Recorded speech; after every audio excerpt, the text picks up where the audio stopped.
Здруженијето на пензионери од Кочани во саботата на пригодна свеченост го предаде во употреба новиот 6-ти поред пензионерски клуб, лоциран во населбата Калиманова глава. Клубот ќе биде добре дојден за двата огранока на пензионерската организација од Кочани, која брои 900 членови.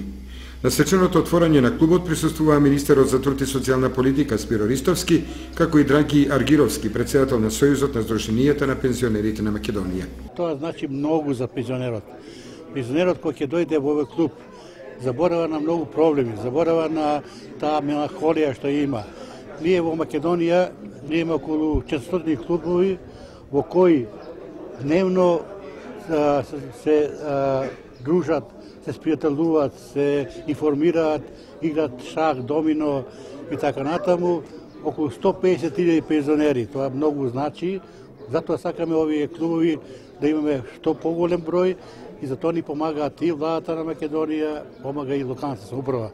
Во името на Сојузот, навистина им благодарам за таа соработка што ја создадовме и која веќе уродува големи резултати. На свеченото отворање на клубот, претседателот на Кочанската пензионерска организација Ѓорги Серафимов информираше дека клубот ќе биде наменет за околу 900 пензионери во двата огранока во овој дел на градот, а просториите може да ги користат и граѓаните од урбаната заедница на населбата Калиманова глава.